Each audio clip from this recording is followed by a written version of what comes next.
Assalamualaikum warahmatullahi wabarakatuh. Bismillahirrahmanirrahim. Alhamdulillahi rabbil alamin. Wabihi nasta'in ala umurid dunya waddin. Wassalatu wassalamu ala sayyidil mursalin wa imamil muttaqin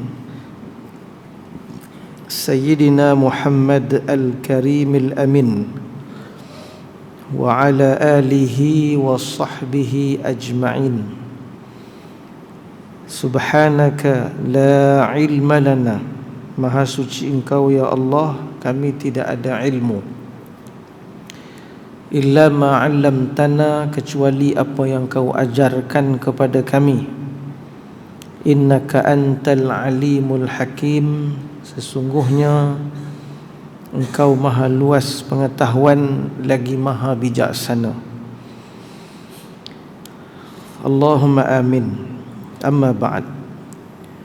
Yang berusaha, semua ahli jawatankuasa yang hadir, ashabul fadilah, tuan-tuan imam, para pegawai masjid, pimpinan masyarakat setempat, tuan-tuan, puan-puan, hadirin, hadirat, muslimin dan muslimat, rahimakumullah.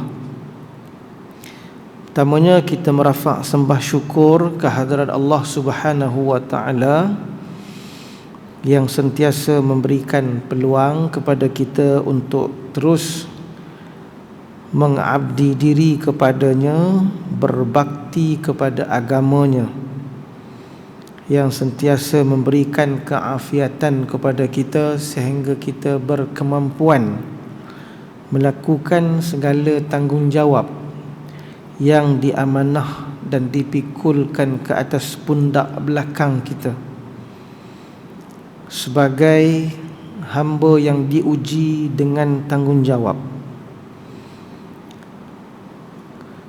Kita juga bersyukur kerana kekuatan yang Allah berikan kepada kita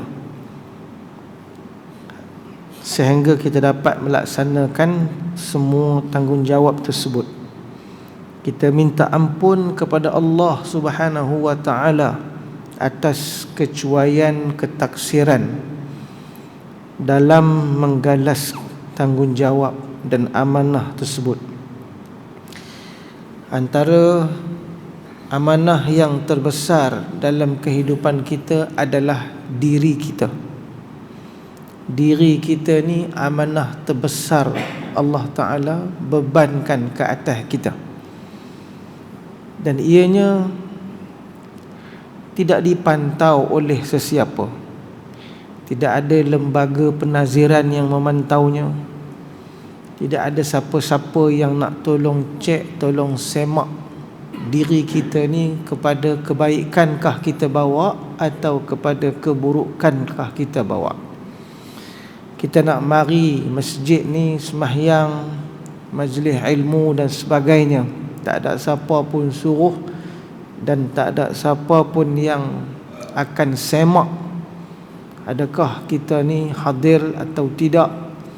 Jika hadir, apa balasan yang perlu diberikan? Jika tidak hadir, apakah tindakan tata tertib yang perlu dikenakan? Diri kita ini adalah barang amanah yang paling boleh dinilai oleh para malaikat. Kerana tak ada siapa yang pantau kita, kitalah yang jaga diri kita. Kita jaga kita, kan? Maka tuan-tuan yang saya muliakan, tanggungjawab itulah yang sedang kita pikulkan untuk memelihara, menjaga dan membawa diri kita ini kepada jalan-jalan yang diredainya. Tuan-tuan hadirin yang saya muliakan, saya dah selesai berkongsi dengan tuan-tuan sidang jamaah semua tafsir surah Luqman dan juga tafsir surah Nuh. InsyaAllah untuk pengajian kali ini dan seterusnya, saya akan berkongsi dengan tuan-tuan 40 huraian hadis rahmah dan ihsan. 40 huraian hadis rahmah dan ihsan. Malam ni insya-Allah, sebelum saya kemukakan hadis yang pertama, saya nak sebut dekat tuan-tuan tajuk-tajuk, topik-topik yang bakal kita bincang atau hadis-hadis yang akan kita bincang. Yang pertama, bertimbang rasa dalam beragama. Yang kedua, Islam, agama kemanusiaan dan keseimbangan. Seterusnya, sifat bertimbang rasa, tanda kesempurnaan iman. Seterusnya, unsur mudah dan anjal dalam Islam. Bertimbang rasa terhadap diri sendiri, bersikap ihsan terhadap ibu bapa, bersikap ihsan terhadap isteri, bersikap ihsan terhadap anak-anak, bersikap ihsan terhadap kawan-kawan, bersikap ihsan terhadap jiran tetangga, bersikap ihsan terhadap jiran tetangga, menjauhi gangguan ke atas jiran tetangga, bersikap ihsan dan ringan tulang sesama manusia. Rasa sedih adalah cabang sifat pengasih. Bersikap ihsan terhadap makmum dalam solat, bersikap ihsan terhadap orang di luar solat ketika kita sembahyang, berhemah ketika membawa benda berbahaya, bertimbang rasa terhadap orang bawahan, bersikap ihsan terhadap orang yang menghulurkan pertolongan, bersikap ihsan terhadap pekerja, bersikap ihsan terhadap pembantu rumah, bersikap ihsan terhadap pelaku zalim, bersikap ihsan terhadap saudara seagama, bersikap ihsan terhadap orang kurang upaya, bersikap ihsan terhadap sanak saudara, bersikap ihsan terhadap orang bukan Islam, bersikap ihsan di medan perang, berbelas kasihan terhadap tawanan perang, bersikap ihsan terhadap harta kegunaan awam, bersikap ihsan terhadap alam sekitar, bersikap ihsan ketika menyembelih haiwan, bersikap ihsan terhadap binatang, bersikap ihsan dalam pengurusan haiwan ternakan. Ini judul-judul ataupun tajuk-tajuk, topik-topik yang bakal kita bincang dalam buku ini. Buku ini berjudul 40 hadis rahmah dan ihsan. Rahmah dan ihsan. Banyak kisah-kisah yang dinukilkan di dalam buku ini boleh dijadikan sebagai panduan kepada kita semua, pengajaran kepada kehidupan kita, kerana kita masih lagi hidup berkelana di atas muka bumi ini, masih lagi bernyawa, masih lagi memegang tanggungjawab dan amanah, masih berada di sekeliling kawan-kawan, sahabat-sahabat, sanak saudara, isteri dan keluarga, masih lagi bersama dengan alam ini. Maka banyak perkara-perkara tanggungjawab yang perlu kita tunaikan. Antaranya disebut dalam ini bersikap ihsan. Wa ahsinu, seperti Allah Ta'ala firmankan, hendaklah kamu bersikap ihsan. Bersikap ihsan. Kalau dilihat dalam ibadah, al-ihsan ini an ta'budallah ka'annaka tarahu fa in lam takun tarahu fa innahu yaraka. Ketika Jibril bertanya kepada baginda Rasul sallallahu alaihi wasallam, apakah itu ihsan? Nabi kita jawab, an ta'budallah, hendaklah kamu mengabdi diri kepada Tuhan, kepada Allah, ka'annaka tarahu, seolah-olah atau seakan-akan kamu melihatnya, melihat Allah. Fa illam takun tarahu, jika kamu tidak melihatnya, tidak mampu melihatnya.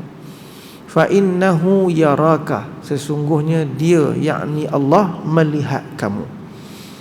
Dalam ibadah, sikap ihsan ini adalah melaksanakan tuntutan ini, tuntutan ibadah sesempurna mungkin. Sesempurna mungkin. Sebab tu disebut seolah kita melihat Allah ataupun Allah melihat kita. Kalau kita tak tengok Tuhan, Tuhan tengok kita. Jadi sudah tentulah tidak akan berlaku kecuaian dalam melaksanakan ibadah. Tidak akan berlaku kekurangan, malahan tidak ditinggalkan perkara-perkara sunat yang mencantikkan ibadah. Malahan adab-adab di dalam ibadah pun dilaksanakan dengan sempurna bagi menampakkan ibadah tersebut kelihatan cermat, teliti, sempurna di sisi Allah Subhanahu wa taala. Tuan-tuan sekalian, makanya konsep al-ihsan ini dibawa keluar daripada sembahyang dan diamalkan ataupun menjadi falsafah ataupun menjadi konsep kepada pelaksanaan sebarang tanggungjawab yang dipikulkan ke atas kita, sehingga kita dapat laksanakan dalam keadaan sempurna. Tuan-tuan yang saya muliakan, Allah Subhanahu wa taala berfirman, wa rahmati wasi'at kulla syai'in, dan rahmatku meliputi tiap-tiap sesuatu. Kita bincang hadis 40 tentang rahmah. Hari ini istilah rahmah diguna pakai, disebut-sebut baik oleh orang Islam maupun bukan Islam. Seluruh rakyat Malaysia menggunakan istilah rahmah. Dan istilah ini bukan istilah baru. Ini adalah istilah agama, istilah Quranik. Wa rahmati wasi'at kulla syai', kata Allah Ta'ala, dan rahmatku meliputi tiap-tiap sesuatu. Rahmah dengan rahmat sama. Rahmah dengan rahmat sama. Kan? Maka perkataan rahmah itu maksudnya adalah rasa ihsan, rasa belas kasihan Allah Ta'ala kepada semua makhluknya. Itu rahmah. Kita baca Bismillahirrahmanirrahim. Perkataan Rahman dengan Rahim itu juga berasal daripada Rahima. Perkataan Rahima, 3 huruf, Ra, Ha dan Mim. Daripada 3 huruf ini keluar perkataan Rahman. Daripada 3 huruf ini keluar perkataan Rahim. Rahmah juga adalah daripada sumber yang sama. Rahman Allah Ta'ala lebih besar, lebih luas daripada Rahim Allah Subhanahu wa Ta'ala. Sesuai dengan huruf, bilangan huruf yang ada pada perkataan Rahman. Huruf yang terdapat di dalam perkataan Rahman ada 5 huruf, manakala perkataan Rahim ada 4 huruf. Sudah tentulah perkataan yang banyak hurufnya itu banyak maksudnya, besar maksudnya. Jadi Rahman 5, Rahim 4. Rahman, maksud rahmah ataupun Rahman itu lebih besar, lebih luas daripada maksud Rahim. Ulama tafsir kita kata apa? Rahman itu adalah belas kasih Allah Ta'ala kepada seluruh makhluk, kepada manusia seluruhnya, baik yang Muslim maupun yang kafir, apatah lagi di tengah-tengahnya munafik. Ini Rahman Allah Ta'ala, dan ianya berlaku di atas dunia. Allah bagi dunia ini dan segala isinya kepada ketiga-tiga golongan ini, kepada semua manusia Allah Ta'ala bagi.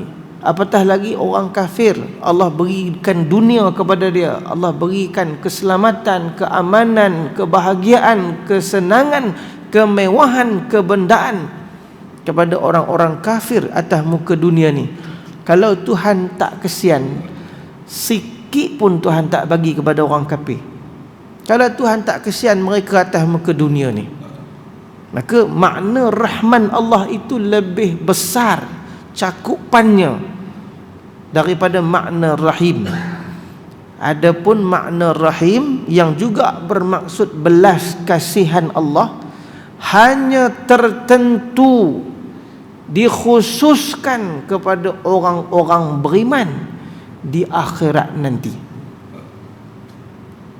Jadi nampak tak, rahman itu lebih besar, lebih tercakup daripada rahim.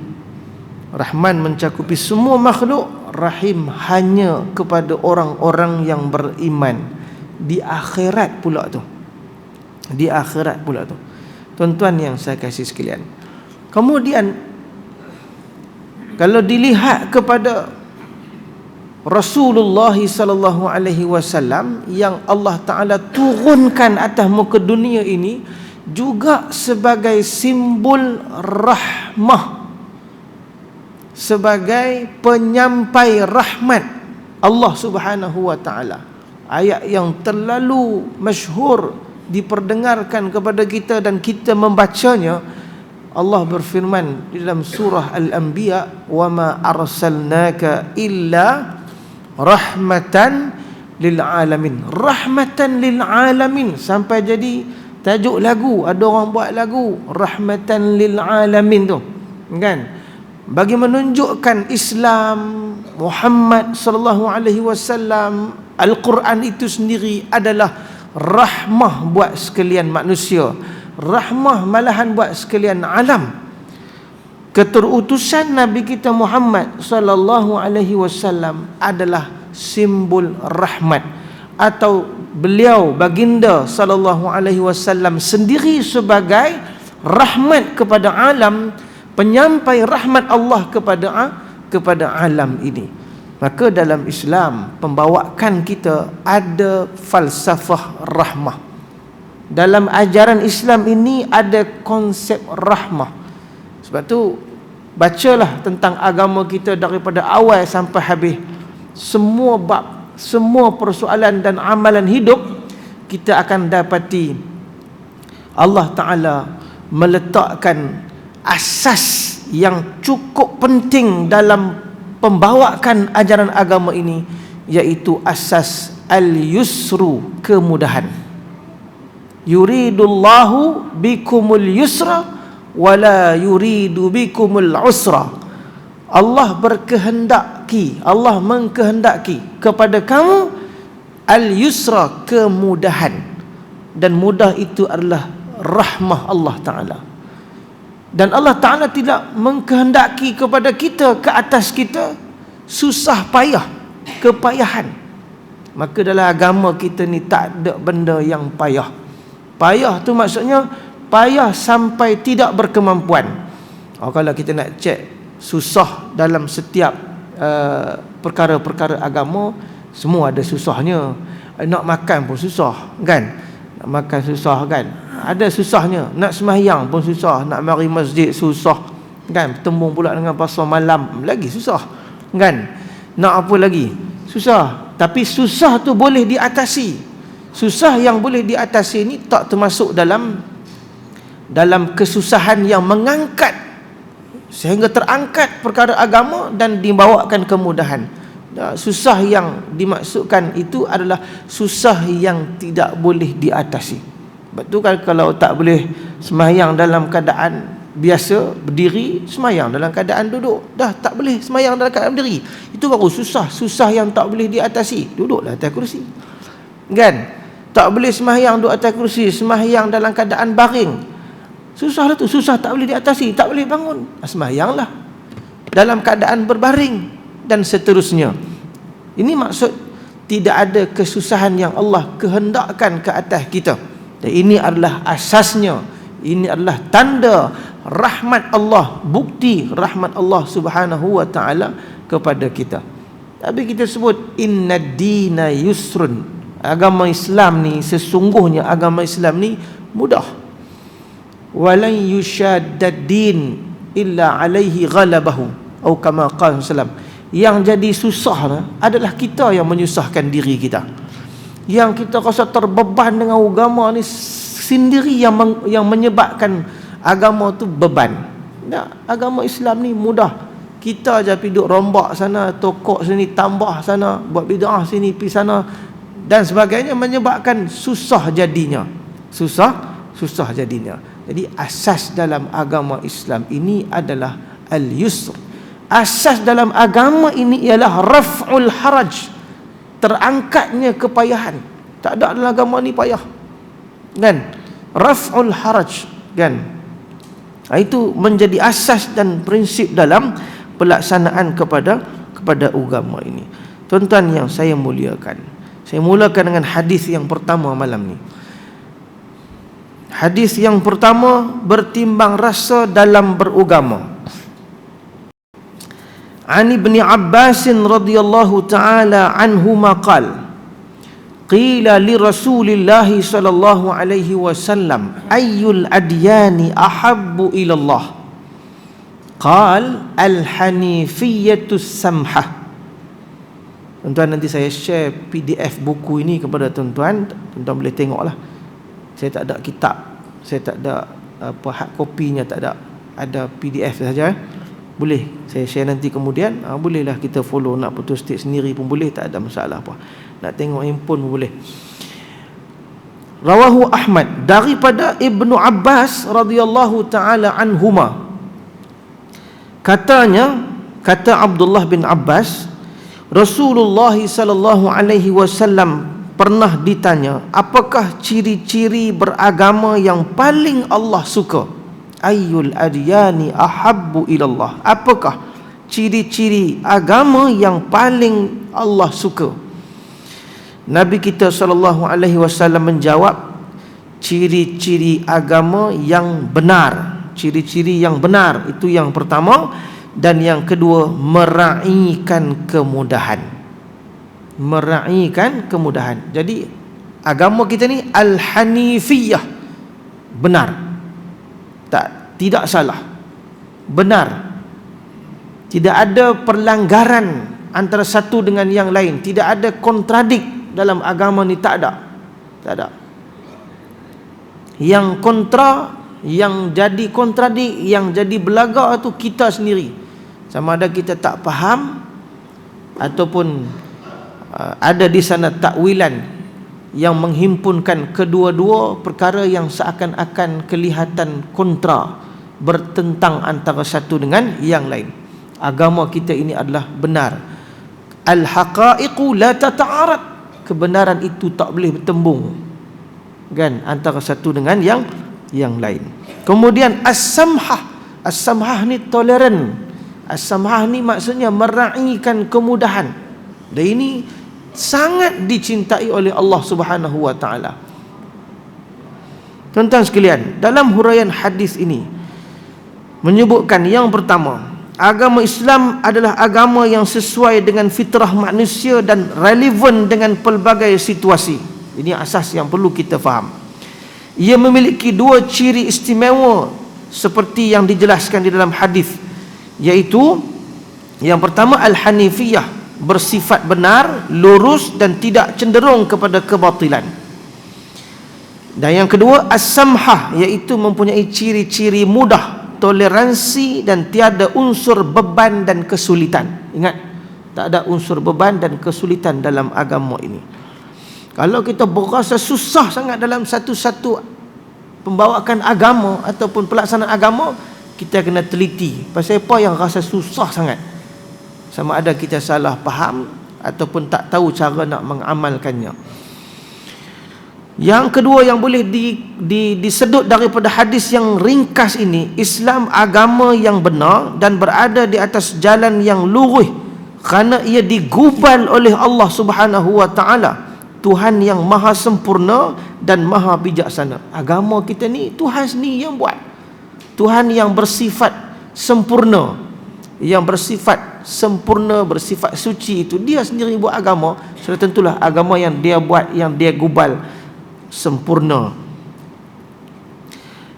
Ajarannya diterangkan melalui kitab Al-Quran dan perincian sunnah Nabi sallallahu alaihi wasallam.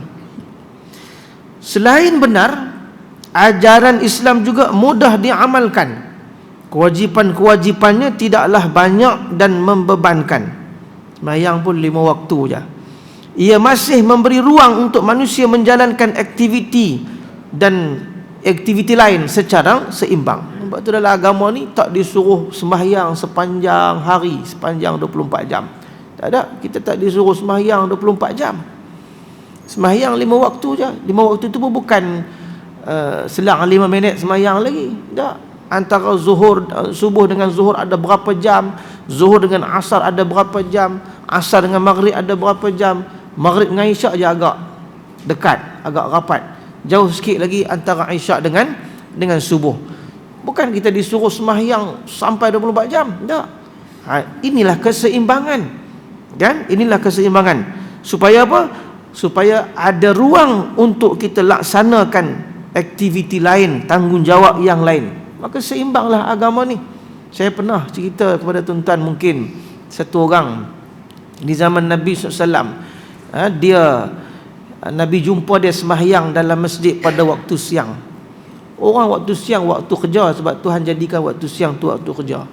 Nabi jumpa dia sembahyang kerja dia sembahyang dalam masjid tu, duduk sembahyang sunat, sembahyang. Nabi tanya dekat dia, siapa yang bagi makan dekat kamu? Siapa yang bagi makan dekat kamu? Dia jawab, abang aku. Abang aku yang duk sibuk, dia tengah bekerja sekarang ni, duk jual barang tu, duk jual barang ni kan. Maka Nabi SAW jawab dekat orang tadi, akhuka a'badu minka. Abang kamu tu yang duk sibuk bekerja jual barang cari duit tu, yang bela kamu tu, dia lebih hebat ibadahnya daripada kamu yang beribadah berjam-jam ni.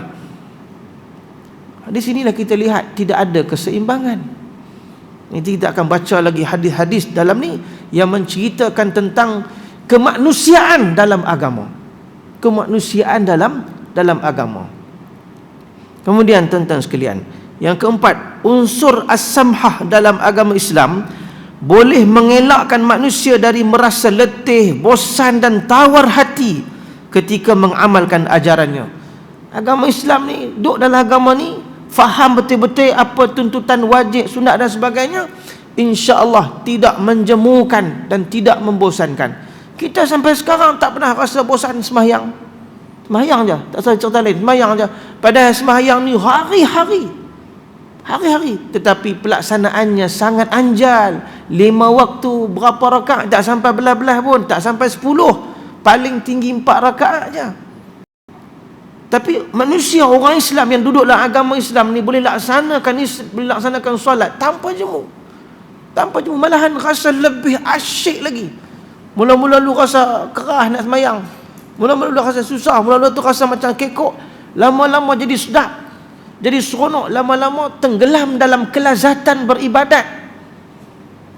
Lagi dia nak beribadat, lagi dia tak boleh tinggal sembahyang. Dia rasa terlalu asyik, dia rasa terlalu akrab dengan Tuhan, tidak menjemukan dan tidak membosankan. Itu baru cerita sembahyang. Ceritalah yang lain-lain dalam ajaran Islam ini tidak membosankan.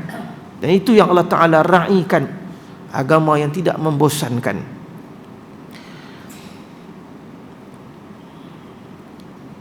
Ia meraihkan kemudahan, sederhana, seimbang, menjauhi sikap melampau serta menolak pendekatan yang membebankan yang boleh menjauhkan manusia daripada agama. Dulu ada ulama kita kritik tentang kursus haji yang dijalankan oleh kita lah. Kita kalau buat kursus haji dulu sampai berapa siri? Berapa siri kursus haji paling banyak? Ada 20 siri, 30 siri kursus haji. 30? Tak sampai 20. Sampai 20 siri. Pada belah-belah. Ada ulama kita kritik tentang pelaksanaan kursus haji dulu. Kritikan membina lah, kan? Dia kata Kalau dilihat dalam kitab fiqh, bab haji ni dalam 5-6 muka surat ya. Tak sampai 10 lah muka surat, kan? Tetapi bila kita cuba jadikan kursus haji ni sampai berbelah-belah, kan? Maka ada orang lihat, orang luar, orang Islam yang belum lagi mendapat seruan haji, dia tengok kursus haji sampai berbelah-belah, ambil waktu yang banyak, kan? Kena itu, kena ini. Dia lihat, oh nanti dululah nak pergi haji ni, kemudian lah, duit bukan tak ada, tapi nanti dululah, sebab tengok kursus haji ni macam susah, banyak sangat, begitu, begini. Ada ulama kita dulu kritik tentang kursus ni. Dia kata dengan perkataan, Islam ni agama inklusif, bukan eksklusif. Itu kataan yang saya ingatlah ketika dia mengkritik panjang tentang beberapa perkara yang dilakukan oleh kita sendiri. Jadi menyebabkan orang Islam itu sendiri, bukan kata orang bukan Islam, orang Islam itu sendiri rasa tak apalah, lain kali lah buat. Nampak macam susah, nampak macam terbeban ni, nak kena tinggal waktu ni, nak kena ni, banyak tanggungjawab dan sebagainya, kan? Sedangkan benda tu boleh dimudahkan lagi, boleh begitu dan sebagainya. Ini komentar dia lah, bukan komentar saya, komentar ulama tersebut ketika dia mengkritik tentang hal ini. Dan juga dia kritik lagi bab-bab lain yang menyebabkan kita, bila kita buat satu ajaran agama kita ni, menyebabkan kita dilihat sangat eksklusif. Saya bagi contoh, saya tak kata dekat siapa-siapa sebab saya pembuat benda tu. Pakaian jubah, ini pakaian kita, pakaian jubah, pakaian serban. Ada orang yang jaga pakaian jubah ni, tak apalah, baguslah jubah serban ni, pergi pasar pakai jubah, pergi mana pun pakai jubah, pergi berkebun pakai jubah serban lagi, kan? Okey, baguslah nak mengamalkan sunnah kehidupan Rasulullah SAW ni. Tapi bila kita memperlihatkan, kalau kita semualah buat dan memperlihatkan kepada orang Islam itu sendiri ataupun bukan Islam, dia melihat yang kata pakaian, yang kata Islam yang sempurna ni adalah pakai jubah serban di mana-mana. Apa yang kita, cuba kita bayang saya, apa yang dia akan kata? Oh, aku tak boleh jadi geng ni, ni geng depan, frontliner, kami geng gedohok, geng belakang lah. Kami ni orang Islam yang tak berapa cikai-cikai lah. Ini cuba kita tengok lah. Kalau kita tunjukkan yang kata kesempurnaan agama tu adalah dengan pakaian, kita kena pakai macam ni di mana-mana kita pergi, maka apa? Orang akan memberikan reaksi. Orang kata, oh, aku tak boleh nak jadi Islam yang sempurna sebab aku tak mampu nak pakai jubah di mana-mana, tak mampu nak pakai lebay, pakai serban di mana-mana. Dan sekalian, ini juga menampakkan agama kita ni sangat eksklusif. Hanya orang tertentu saja boleh amal, hanya orang tertentu saja boleh mengamalkan agama ni, yang lain tak mampu nak amalkan. Ini sekadar contoh, tuan-tuan sekalian, sekadar contoh. Dia melibatkan kefahaman kita tentang agama. Tuan-tuan yang saya muliakan, saya tak kritik jubah serban, tak pakailah, tak ada masalah. Cuma saya cuba nak bawa apa orang luar melihat kita, apa orang luar melihat keadaan kita. Jadi alhamdulillah, perkara tu saya lihat masyarakat kita didedahkan dengan ilmu pengetahuan yang sangat luas. Mereka melihat bahawa pemakaian ini adalah perkara yang penting, yang kewajipan dalam agama itu adalah menutup aurat. Mereka faham macam tu, kan? Pakailah jubah ke apa ke, yang penting menutup aurat. Tuan-tuan yang saya kasih sekalian, jadi pembawaan kita dalam agama ni pastikan bersifat sederhana, bersifat mudah, sehingga orang boleh datang, orang boleh ikut kita, Saya teringat satu masa dululah, kan? Saya ni ialah bila kita mula belajar agama, bila kita lihat dulu masa saya belajar dulu, kan, bila saya tengok orang datang sembahyang pakai seluar pun saya dah mula fikir. Sebab kita biasa pakai jubah, pakai serban, pakai kain pelikat datang sembahyang, kan. Bila saya tengok orang pakai seluar pula, seluar jin pula datang mai sembahyang, kita tengok sinis dekat dia, kan. Ini cerita dulu masa mula-mula kita nak mula-mula faham agama ni, kan.